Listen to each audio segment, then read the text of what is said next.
Well, welcome to Mindfulness for Stressful Times. If there was ever a time we could use some mindfulness activities, it's probably in the here and now today. So, my name is Penelope, and I will be helping to facilitate this mindfulness session with you. Just as a disclaimer up front, this is my first time doing it on camera, online, and thank goodness I was here because to do it out to an audience I can't see would be very, very different. So if there are any small hiccups, you understand why. I do just want to make a note because we're able to socially distance. One person's here, she's wearing a mask. I ordinarily would wear a mask, but in this safe context, I don't have to. So, with that, um, I'm actually going to go ahead and have us just sort of get into the the sense of the peacefulness in the room and just actually start with a very short meditation just for an experience. Then we'll debrief and go through our program for today, which should be about an hour. So each mindfulness practice will begin and end with the singing bowl.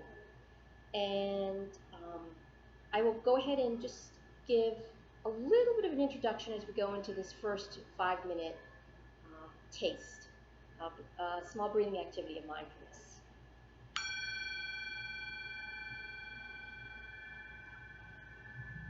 So hopefully you're in a place that's quiet where you can be undisturbed for the next hour.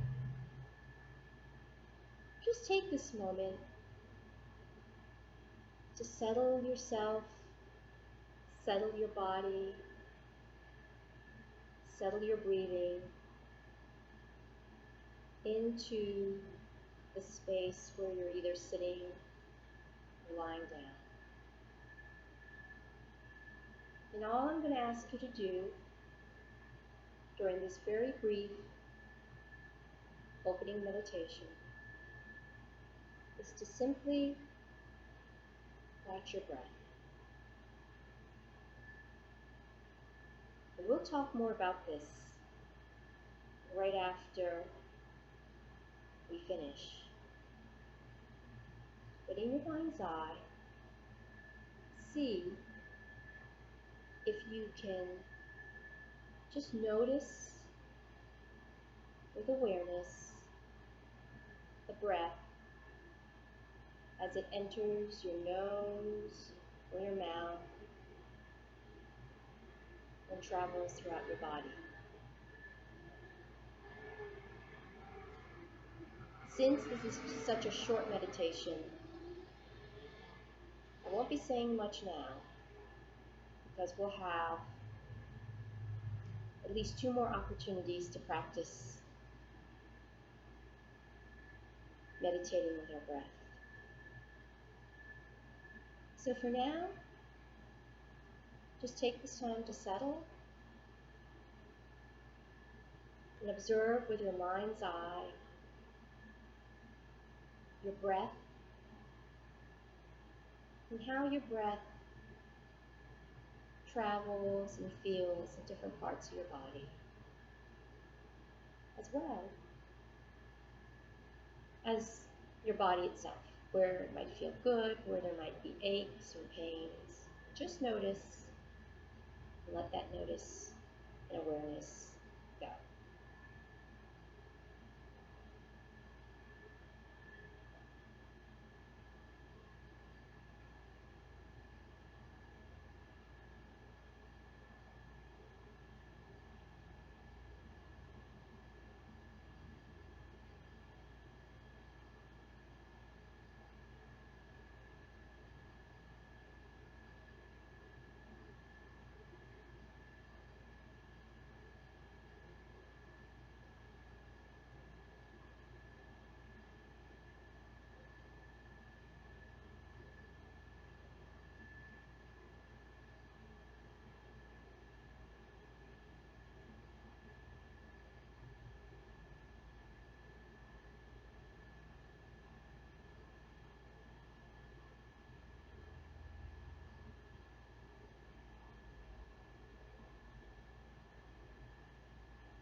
where is your mind now? If it wandered off, no worries. You're thinking about the rest of the day ahead of you, or if you're watching this at night, perhaps tomorrow. Whatever you were thinking about, just let it go. Bring your awareness back to the breath. No judgment, no recrimination. Just bring it back to the breath with compassion and gentleness.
When you hear the bull sing to mark the end of this brief practice, don't feel you have to come back to where you are suddenly. And slowly open your eyes if they're closed. Slowly move your fingers and feet and stretch and move in any way you feel comfortable. The point is, you don't have to come back to the room suddenly. You can just sort of ease into it.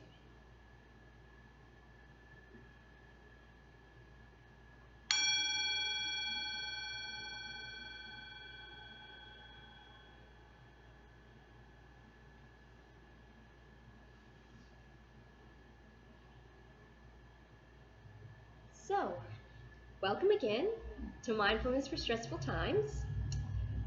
As I said, my name is Penelope Wong, and I will be facilitating today's session. So just a little bit about me.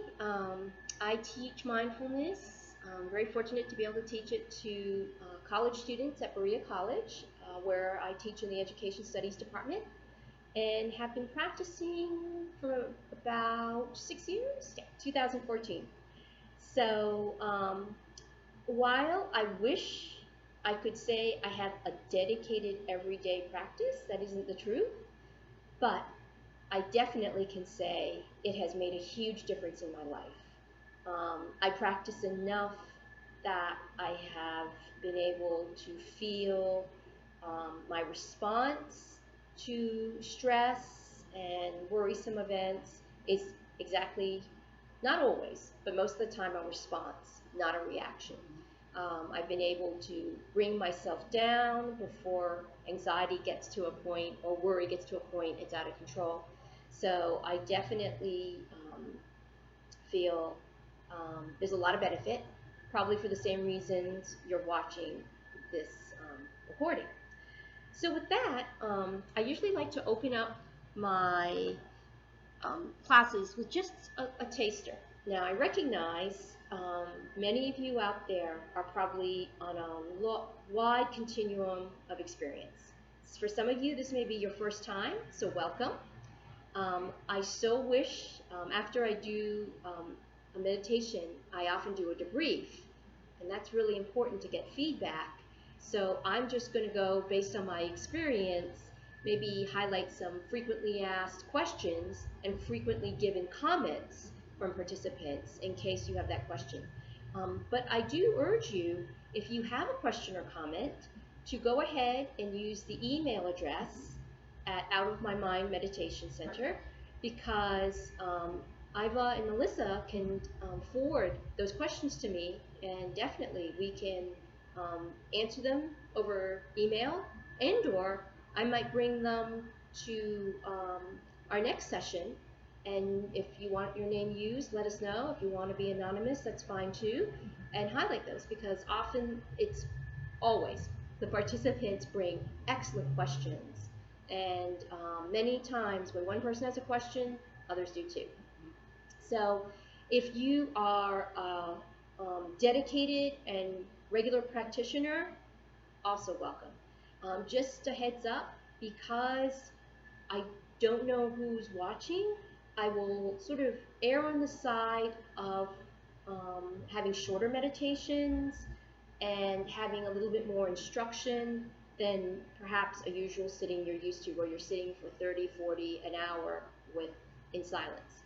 Um, maybe one day we'll get to that point, and maybe there'll be options for that later on a separate program. But for now, just know they're sort of more instructive with shorter meditations.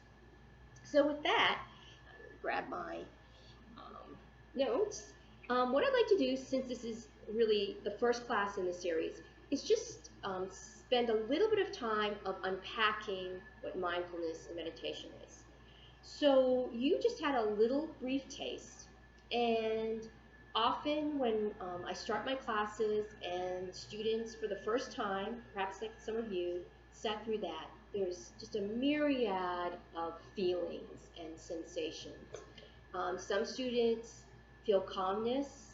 Many report that they could not settle their mind on their breath, which we all know and you'll come to realize is something that all of us struggle with, and that's why there's practice.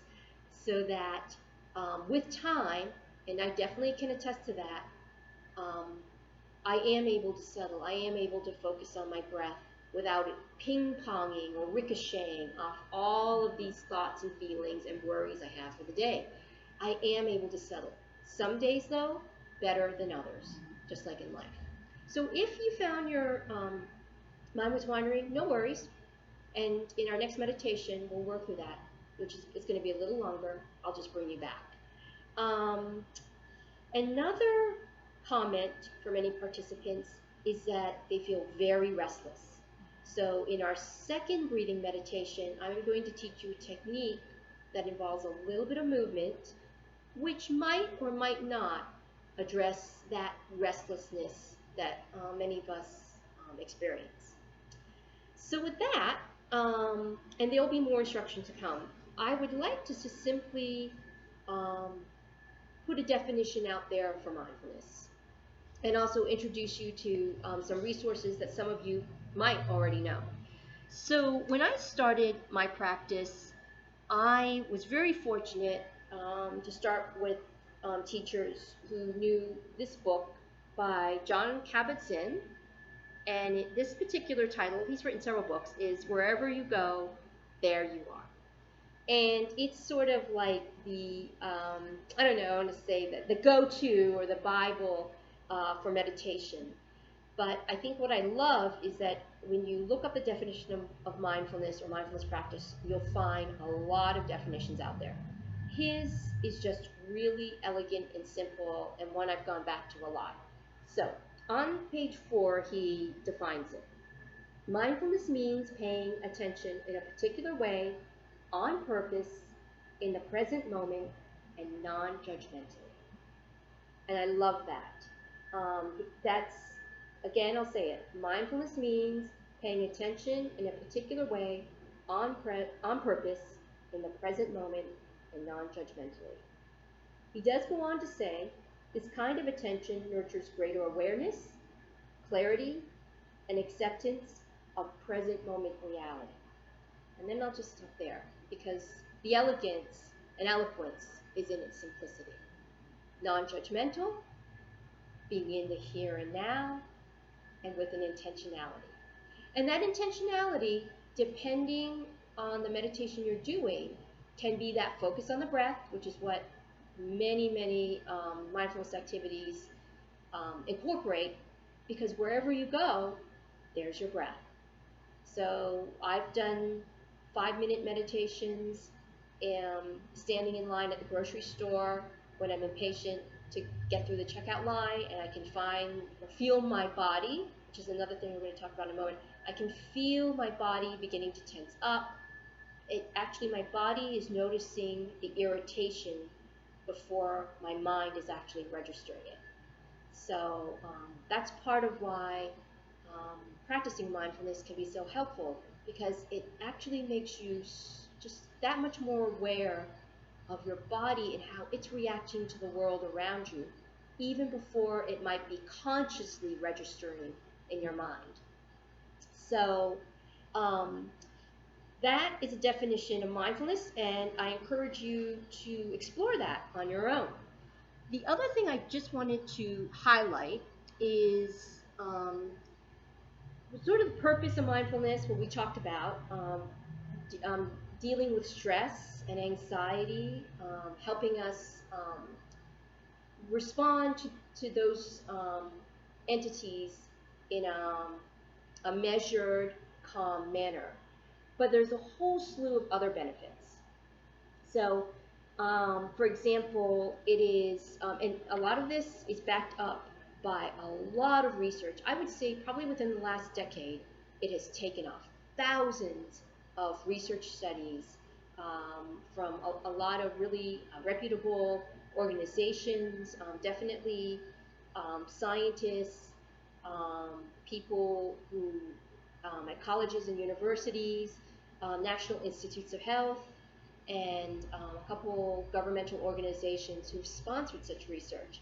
So there's a lot out there to back it up.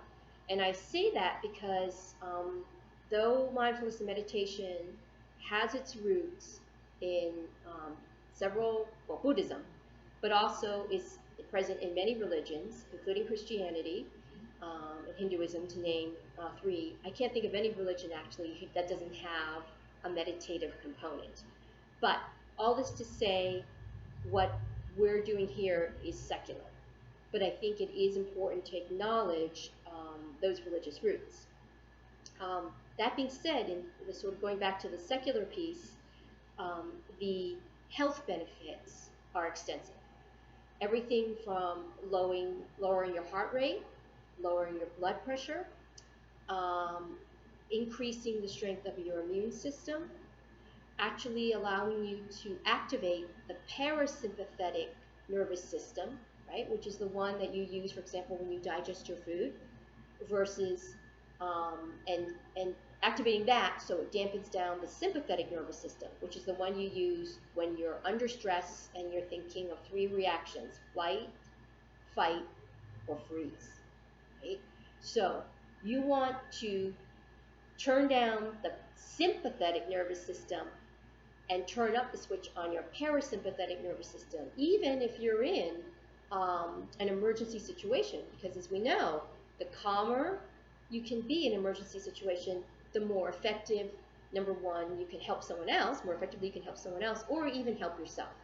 And I personally found that to be true through my meditation practice. Okay, so with that, again, if you have any questions, one other source, I mentioned sources that you might already know about, is a magazine called Mindful. And I don't know how many of you are in Danville, but our Boyle County Library has a subscription there. Yeah, so it's available there, and of course, they actually have a pretty extensive library that is open to the public for free on their website. All you have to do is just Google mindful.org, Mindful Magazine, and it'll come up. And I'm sure there are other journals out there too. Again, just more possible information to educate yourself. Okay, so with that, let's go ahead and we'll start our next breathing meditation. This one's going to last about 10 minutes. So before we do that, just a couple words about posture. So as you saw in my last, in the meditation we just did, I chose to sit in a chair. You can sit in a chair, you can lie down in a comfortable place, or you can be on the floor. So if you're in a chair, what I suggest is that you have a chair where your feet can be flat on the ground, right? You want to sit with your back straight but not rigid. And imagine that there is a ray of light coming out of the top of your head, and it's kind of like a string. And it's just, you're kind of like hanging from that ray of light like a puppet. And everything just drops down into the earth, loose and relaxed. So your shoulders should be down and relaxed. Your palms, your hands, can be face up on your knees or face down. And your eyes can be open or closed. So always know that if you choose to close your eyes during the meditation and for whatever reason you want to open them, of course, just go ahead and open them. And you can go back and forth, right? For some people, closing their eyes actually makes them more tense. So just be aware of that. Also know during any meditation, if for any reason you start to feel more worried or anxious, simply stop. Open your eyes, stop. You can sit there and wait till we're done, or you can simply get up, get a drink of water, come back. I will say this, one of the benefits of an online program or being on Zoom is you're not going to bother anyone. You wouldn't even know. So this really can be your own personalized practice. So always feel free to make the decisions you need to make to feel safe and comfortable, both physically and emotionally. Because again, I don't know who's out there. So posture, and we talked about breathing. I can't think of anything else for comments. I do have one participant. Is there anything, Eva, that you would add that maybe? No, I really appreciate the permission, I guess, to kind of just do what you feel, whatever feels natural, right? Because in a lot of different kind of meditation practices, some can be very rigid with the very specific posturing and things like that, which doesn't really work for me so well. I'm more of a free spirit kind of person. And so I really appreciate that permission, so to speak. Yeah, right? sure. Thank you. Yeah. You said something too that yes, I know what it was. When you were talking, it made me realize you probably know your body best than anyone else. Right.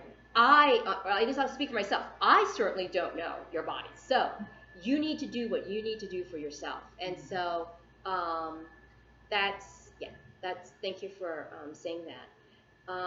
And I should add that sometimes focusing on the breath does make people anxious for a whole host of reasons, and it could have to do with your history. So I would say, and just some of the literature I've written on this too and published on this, if you find you're doing mindfulness, let's say you're following these programs, and actually it's making you more anxious, the suggestion would be to actually consult with a professional. Professional therapist is really what I'm thinking about. And there's no shame in that, but just to wonder why.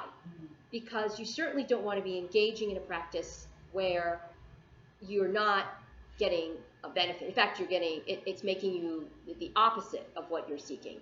And often when that's happened to people, there's been something in their background or history, but the therapist has been able to help them work through that, and then they come back to mindfulness a little bit at a time while still getting therapy, and they do great. So know there can be a potential solution out there, but don't just keep forcing yourself. And I thank you, as you put out, some meditation teachers, many are not trained therapists or psychiatrists or psychologists, so they need to refer people to those professionals who can best help them. All right. With that, then, I'm sure something will come up. Let's go ahead and start our next 10-minute breathing meditation. And I'm going to give you 2 strategies that might help you keep your awareness on your breath. So, go ahead and find a space, or in your sitting position, or lying position, whatever you're doing. We'll begin.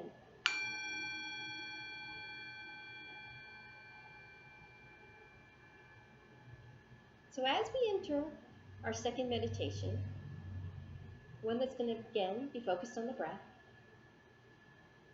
Just give yourself a few moments to settle into your space, settle into your body, and settle into your breathing.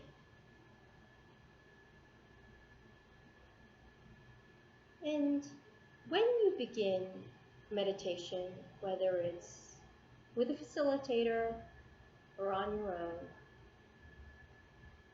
give yourself that gift of time and space just to be with yourself, just to notice how you're feeling, how your body's feeling, how your breath is feeling and moving in the here and now.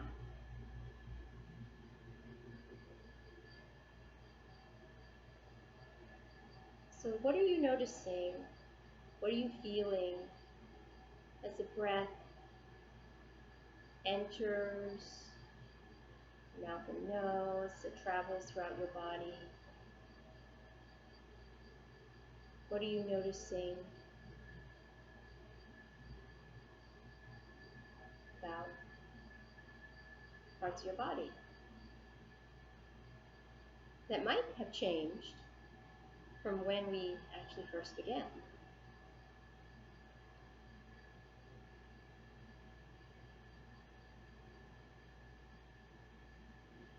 Again, if your mind wanders off, no worries. Just bring it back.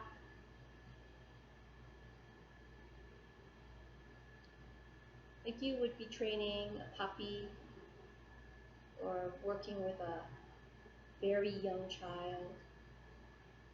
You just gently redirect them back to what they need to do. Not punish or berate them. Treat yourself with such kindness and gentleness.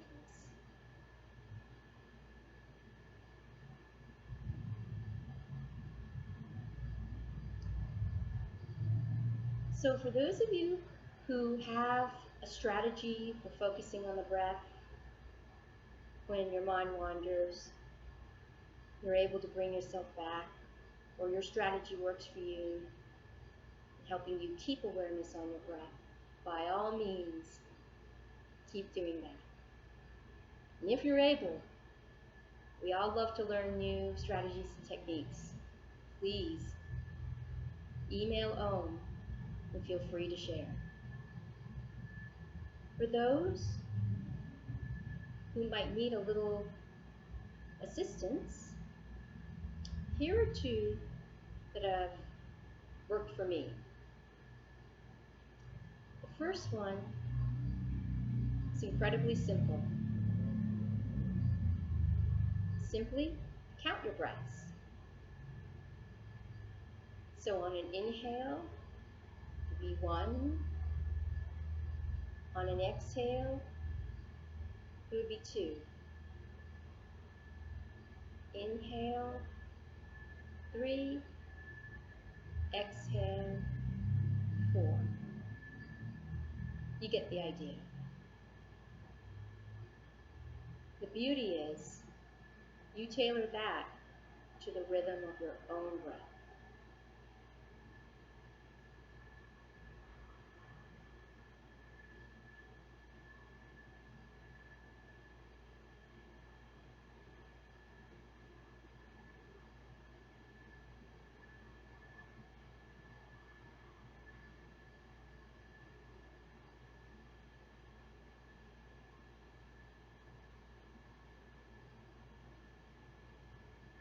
Counting works well for some people, but for others, especially others who might be visually oriented, here's a technique that might be helpful to you. And this one in particular happens to work well for me too. think of your favorite color. And if you have many favorite colors, just choose one, because you have plenty of time today perhaps, or even tomorrow, to visualize your breath, which is what we'll be doing, in your favorite color at any time. So don't go down that rabbit hole, just pick a color. With that color in mind, imagine the air becoming the breath as it enters your nose or mouth, and it's in your favorite color. It's swirling around, travels down the back of your throat, into your neck, sort of getting into every nook and cranny of your body as it radiates down through your shoulders, your arms, at the same time traveling down to your chest, to your lungs, swirling about into your heart, still traveling down your arms, down to your hands, your fingers, eventually even out your fingertips. We often think of the exhale only coming through the exchange in our lungs, coming in and out of our mouth and nose. But as we know, our skin, the largest organ in our body, is also breathing. So it continues down, this breath in you, this fresh air, down through your body, your stomach, your hips, your thighs, your calves, down all the way to the soles of your feet. So you can imagine air coming in. As it enters your body, it becomes this magical favorite color you like, and sort of soothingly goes to all parts of your body. There's a particular part of your body that's a little tight. Imagine the breath in this favorite color gently caressing and soothing that part. Not trying to change it, just being with that part of your body that might be a little ouchy today.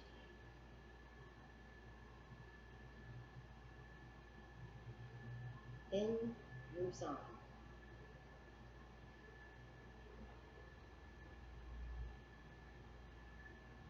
If that technique works for you, I'll let you go ahead and sit with that for a bit and see how it feels.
And like our first meditation, when the bowl sings, don't feel like you have to come back to the room immediately and pop open your eyes. Take that time to slowly come back. You can wiggle your fingers and toes and stretch as it suits you. Then open your eyes. Whatever it takes for you to calmly come back to the room and feel comfortable.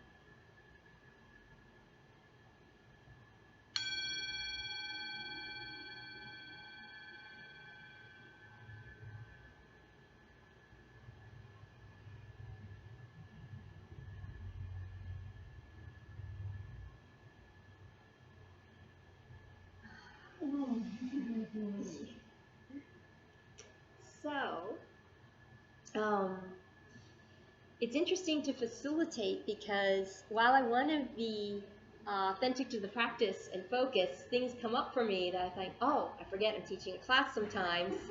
I have to be careful because a couple times I've forgotten to look at my watch and we just go on. So, but two things did come up that I forgot to address earlier, and something I wanted to remind myself for our next practice.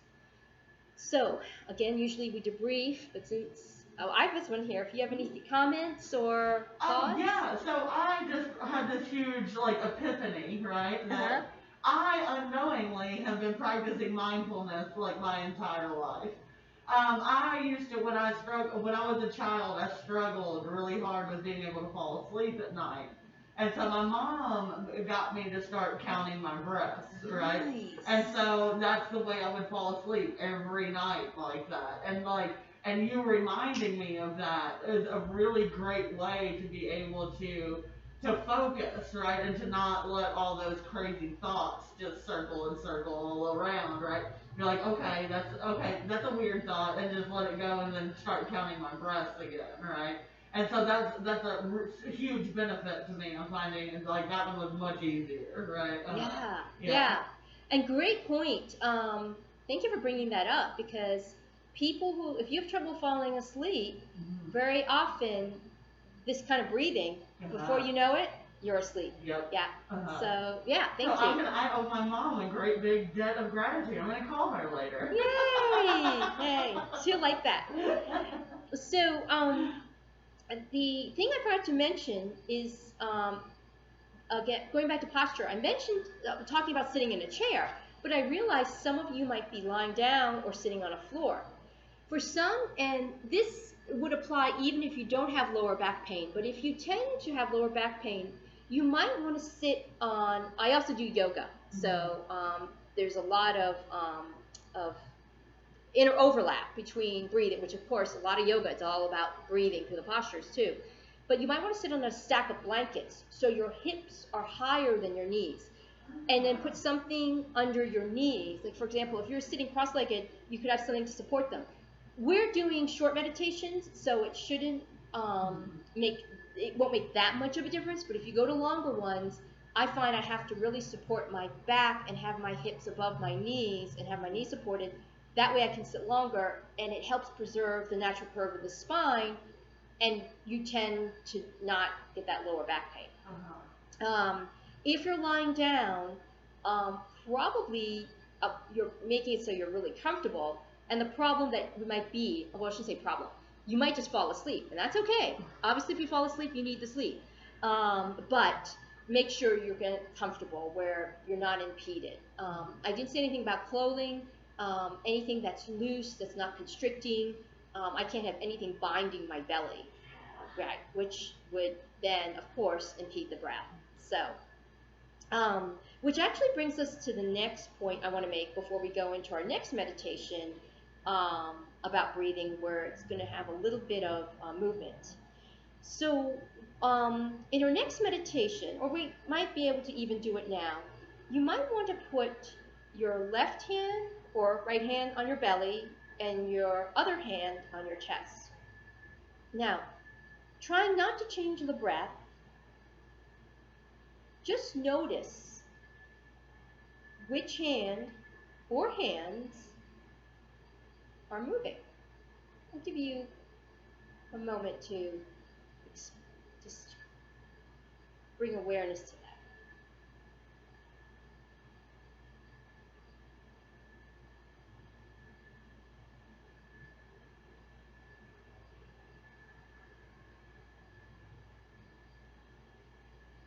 So there's no right or wrong answer here, but there are more effective and ways of breathing that can be more conducive to relaxation and calmness. And that has to do with how deeply we breathe. So if you find that both your hands are moving, that you can feel ever so slightly that expansion of your belly, that means you're probably breathing deeply enough so that you're feeling the benefits of deep breathing. If you only feel your upper hand moving, not your lower hand, that means probably your breathing is shorter, shallower, and not reaching your belly. And that is something that you want to work on in your practice in the coming days and weeks. The reason being this. Earlier in the program, we talked about the sympathetic nervous system. And when we're under stress, we have that reaction of flight, fight, or freeze. One of the first things that happens is, of course, your heart rate increases, you're focused on, hopefully not just surviving, but, the emergency and whatever is the stressor. And you tend to breathe in a very shallow and quick fashion. So that actually then amps up the stress and anxiety. So the slower and deeper your breaths can be, the more calming and activating the parasympathetic nervous system that will happen, right? So that's what you want to do. So it can be something you work on. You don't want to force it per se, but you want to be conscious of really on the in-breath, taking in perhaps a deeper in-breath than you're used to, and on the exhale, really exhaling longer. And a great way, actually I learned this from yoga, to help me bring about this deeper, slower breathing is to count. So for example, say on a normal exhale, I count 1, 2. I might actually inhale for 3. So inhale, 1, 2, 3. Pause, exhale, 1, 2, 3, 4. Okay, so you need to find what the ratio is for you. You want to make the exhales a tad longer. When you are really comfortable with that and have practice, they could be in pranayama breathing twice as long, and sometimes maybe even longer. Right? So that's a work in progress. But just be aware that if the slower and deeper your breaths, the more benefit your body will feel, the more relaxed it will feel from what we're trying to achieve. Okay, I think that was it. Now for our next breathing practice. Now I had mentioned at the top of the hour that sometimes a frequent comment I hear from participants is that they just are so restless. Many of them, and I just thought of that when I put my foot down, was you'll see their knee or leg just shaking. And that's fine, this is how they are. But for them, they said they have to constantly be in motion, or there'll be something else. And again, don't feel that you have to sit stock still. If you feel you need to move, then move. I would say just be mindful of the movement. So I'd like to practice with myself and challenge myself. If I have an itch, like often this part of my head gets itchy when I meditate. I don't know why. I think, do I need to itch it? Not, can I just breathe? Or can my breath migrate up there and scratch it for me? And I have fun doing those sorts of things. But and then sometimes, if I have to scratch it, I just mindfully, slowly, in my mind's eye, watch my hand go up there. So there are ways to work with our little challenges. But in this particular exercise, and this is great for children, by the way, you'll take your hand, and on the in-breath, your finger will trace up to the top of the thumb. You'll pause, and on the out-breath, it comes down. Now, on the in-breath, notice there's a long distance for this forefinger. What's it called? Is this index finger? Pointer finger. Index finger. Is it? Okay. Index finger or pointer finger. The second one, the one closest to the thumb. Long in-breath, notice. And then pause at the top. Then the exhale or out breath, you come down. So there's both, it's focusing you and it's moving, that sometimes it's just the trick to help calm someone. So we'll go ahead and practice that for our next breathing meditation and see how you feel about that one. Okay. So, get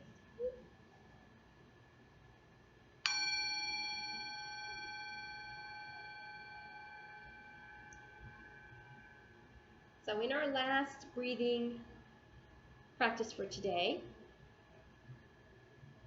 of course, you are welcome to use any of the strategies or your own included in there that's worked for you for a breathing mindfulness practice. But if you like, you go ahead and start the movement with the fingers. So you will time the inhale and the movement according to your breath, the length of your inhale and exhales.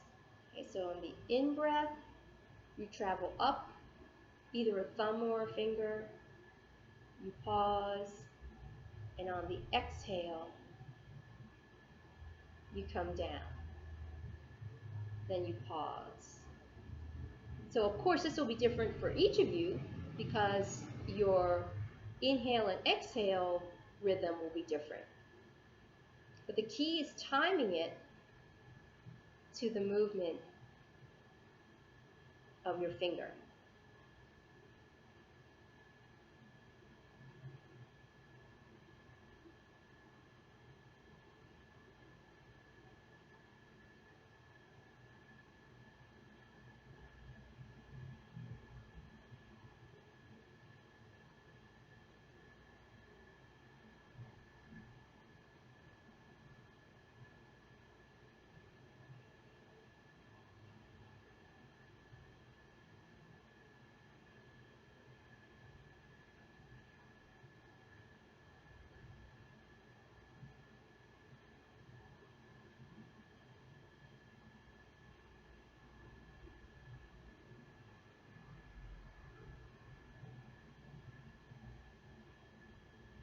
When you get to your pinky finger, you could either go back and travel backwards from your pinky back to your thumb, or you can simply start all over again with the thumb. Either way will work.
Where's your mind now? Again, if it wandered off, no worries. Just gently bring it back to the breath, using any of the strategies that work best for you.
When the bowl sings, come back to the room, stretching or moving in any way that makes you feel comfortable on your own time.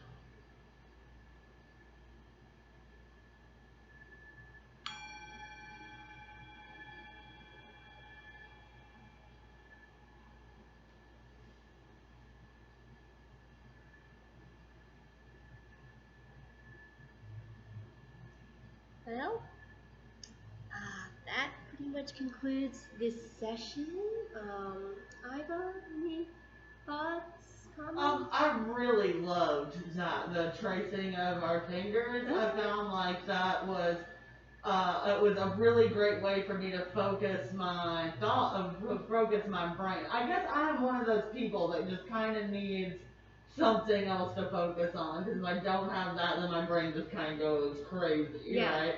And so by doing that, it felt like it was easier to follow and to stay in tune with my breath, and it felt like it was even faster, like the time went by faster even. Yeah. Right? It's a very cool, it's a very neat strategy. I'll use that again for sure. Yeah, I wish I could take credit for it. It's actually, I read about it in a book, Happy Teachers Make for a Happy World. I think that's the title, but it's from Thich Nhat Hanh, who's a Vietnamese Buddhist monk, and he has a lot of, that was one that came up. Yeah, so great.